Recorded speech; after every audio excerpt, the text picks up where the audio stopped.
ये तस्वीर एक बहुत बड़ा सच छुपा रही है। यहां पर दोस्त नहीं बैठा, यहां पर भारत का दुश्मन बैठा है।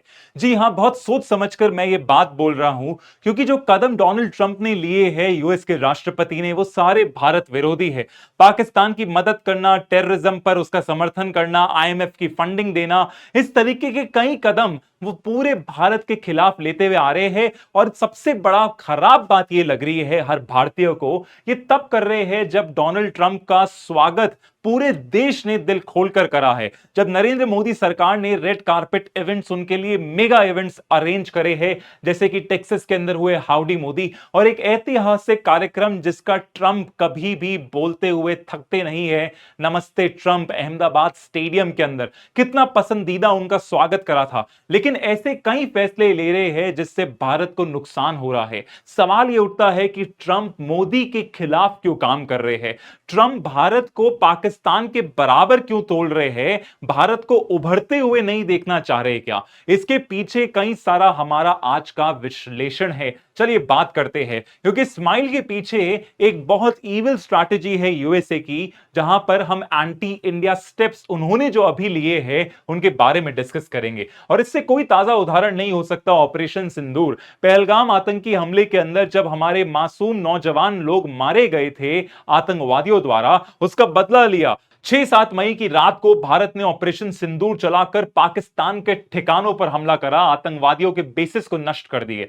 फिर तो क्या, उसी समय उन्हीं का ट्वीट आता है रात को जो साफ कहता है, यह बड़ी शर्मनाक बात है, सदियों से लड़ रहे हैं। शर्मनाक बात और सदियों से लड़ रहे हैं। अरे हम नहीं लड़ रहे, सच्चाई यह है, एक देश जो आतंकवाद झेल रहा है और एक देश जो लगातार आतंकवाद को पाल रहा है, पोस रहा है, एक्सपोर्ट कर रहा है, दुनिया में अस्थिरता फैला रहा है, इंस्टेबिलिटी क्रिएट कर रहा है, आप उसे भारत के बराबर तोल रहे हो। यह बहुत बड़ा झटका था पूरे भारत के लिए, क्योंकि ऑपरेशन सिंदूर के अंदर उन्होंने भारत का समर्थन करना तो दूर, उसका पूरी तरीके से साथ तक नहीं दिया था। सभी को पता लग गया कि यूएस एक डिपेंडेबल एलाय नहीं है, भरोसा नहीं किया जा सकता। इतना ही नहीं, जब पूरी दुनिया को चिंता हो रही थी कि यह वॉर बहुत बड़े पैमाने पे जा सकता है, न्यूक्लियर वॉर भी छिड़ सकता है, रात को एकदम से शाम के वक्त डोनाल्ड ट्रंप एक ट्वीट करते और बोलते कि मैंने सीज फायर करा दिया। मैंने सारा श्रेय वो इस सीज फायर का खुद पर लेते हैं कि देखिए यूएसए इतना शक्तिशाली है कि भारत पर भी दबाव बना दिया, और पाकिस्तान तो उनका पिट्ठू है ही,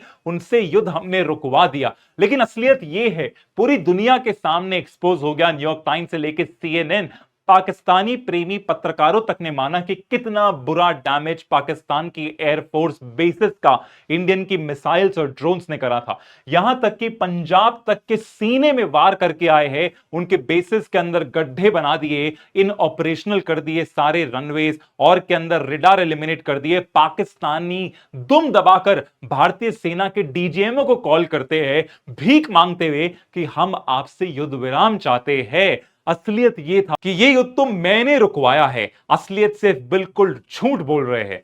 सिर्फ इतना ही नहीं, आगे चलकर पता लगता है कि जब वो सऊदी अरब की यात्रा में होते हैं तो कहते हैं ये पूरा का पूरा युद्ध रुकवाने के लिए मैंने व्यापार का इस्तेमाल करा। सीधे तौर पे धमकी दे डाली भारत को भी कि अगर तुमने युद्ध नहीं रोका तो मैं तुमसे ट्रेड डील नहीं करूंगा, सैंक्शन रिलीफ नहीं हटाऊंगा, जो टैरिफ्स लगा रखे हैं खासकर भारत पर उनको और ज्यादा बढ़ा दूंगा। सोचिए, इतनी ज्यादा धमकी एक ऐसे समय पर जब भारत अपनी खुद की रक्षा कर रहा था, उस समय डोनाल्ड ट्रंप की धमकी आती है कि आप अपनी रक्षा मत करिए वरना आप पर प्रतिबंध लगाऊंगा। ये बहुत बड़ी चिंता की बात है, दिखाता है कि दोस्त नहीं, ये दुश्मन से कम नहीं है। और असलियत के अंदर सिर्फ इकलौता फैसला नहीं है जिससे भारत ये नुकसान सहन कर रहा है। ये तस्वीर कुछ महीनों पुरानी ही है, आप भूल गए होंगे, हम नहीं भूले हैं। फिर से याद दिलाना चाहता हूं, ये जंजीर बंधे हुए ये जो बेड़िया है लोगों के हाथों और पांव के अंदर, ये कोई बहुत बड़े आतंकवादी नहीं बल्कि अप्रवासी भारतीय थे जो इलीगली अमेरिका में रह रहे थे।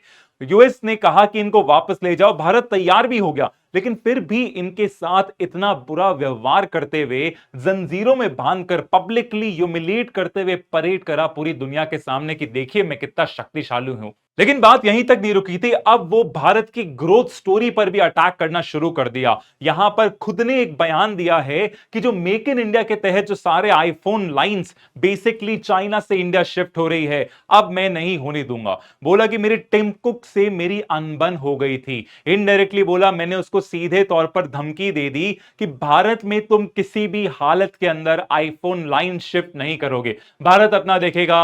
मैं सारी लाइन कहां चाहता हूं, पूरी मैन्युफैक्चरिंग कहां चाहता हूं, यूएसए के अंदर। मतलब भारत को भाड़ में जाने दो, मुझे फर्क नहीं पड़ता। इंडिया की ग्रोथ स्टोरी से भी उनको जलन होने लग गई है। चिंता की बात है फिर से। और तो और, जब पूरी दुनिया पर टैरिफ लगाए तो इंडिया पर 26% टैरिफ लगाए थे। कम टैरिफ नहीं थे। अगर इतना ही मित्र राष्ट्र हमें मानते थे, इतना ही अगर तुम्हें मोदी जी की रिस्पेक्ट थी, तो क्यों तुमने बाकी देशों पर जैसे कि यूके पे 10%, इजराइल पे 17%, ऑस्ट्रेलिया पे 10%, इतने न्यूनतम टैरिफ नहीं लगाकर 26% का टैरिफ लगाया, ताकि इंडस्ट्री को झटका लगे, ताकि भारत को आप बंदूक के दम पर नेगोशिएट करने के लिए फोर्स कर रहे हो। और इस पर काफी ज्यादा नाराजगी रही पूरे के पूरे लोगों के अंदर। इतना ही नहीं, इंडिया पाकिस्तान की क्लैशेस में भी साफ हो गया कि सिर्फ भारत अकेला खड़ा है।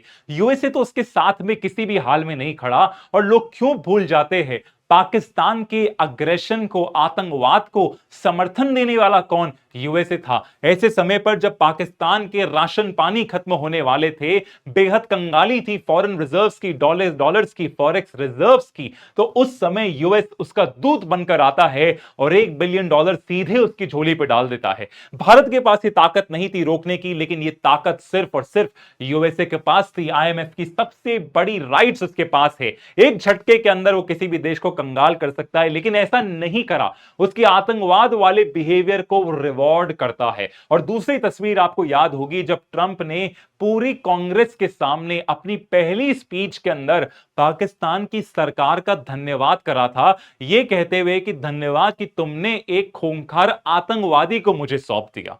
थैंक यू इसलिए क्योंकि वो तुम्हारा आतंकवादी तुम्हें सौंप रहा है। भारत के खिलाफ इतने सारे आतंकवादी संगठन पाकिस्तान से चल रहे हैं, पाले जा रहे हैं, पोसे जा रहे हैं। उनके खिलाफ तो यूएसए ने कोई भी सख्त कदम नहीं लिया हो जिससे वो पूरी तरीके से बंद हो जाए। सेलेक्टिव कोऑपरेशन है। पाकिस्तान को ढील, ऑक्सीजन देने का काम कौन कर रहा है? यूएसए। सिर्फ चीन को दोष देना गलत है।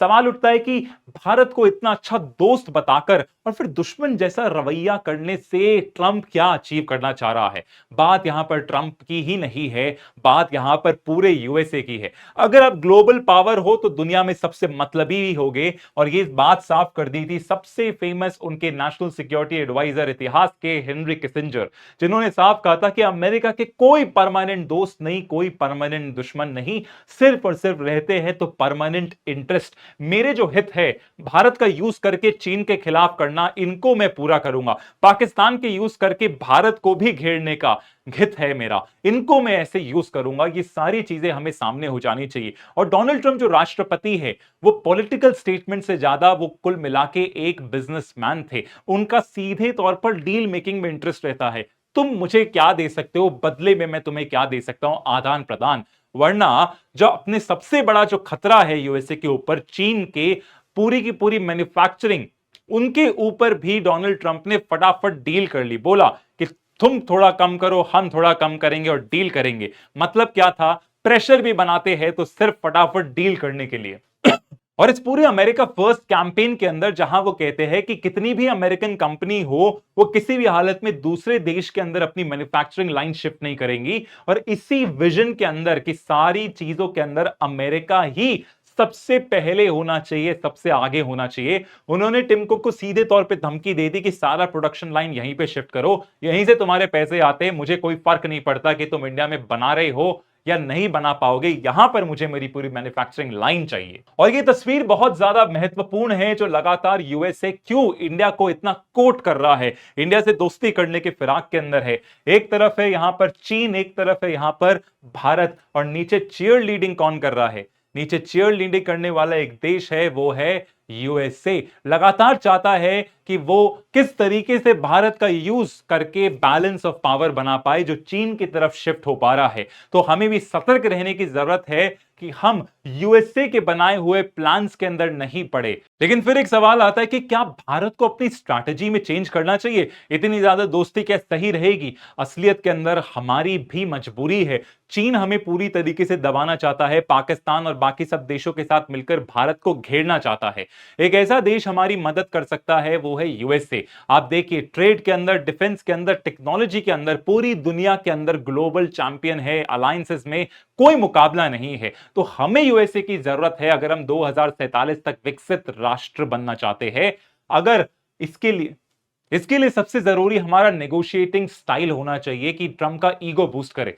लेकिन अंडरलाइन जो स्टेटमेंट होना चाहिए, जो पूरी स्ट्रैटेजी है, वो सिर्फ एक है, आत्मनिर्भर भारत की। मतलब इंडिया को सिर्फ और सिर्फ खुद का ही ऊपर ही भरोसा करना है। जैसे इजराइल खुद पर भरोसा करता है कि उसको पता है कि अमेरिका भी अपने गेम्स खेलता है, उसी तरीके से इंडिया को भी अपने आप को सशक्त बनाना है। पूरी मैन्युफैक्चरिंग के अंदर हर इंपॉर्टेंट चीज वॉर से लेकर आपके देश के अंदर बननी चाहिए। इसके लिए जरूरी है कि हम मदद ले दूसरों की, अपने आप को शक्तिशाली बनाने में, क्योंकि फाइनल एम होना चाहिए कि हम खुद आत्मनिर्भर भारत की ओर चले। जय हिंद, जय भारत।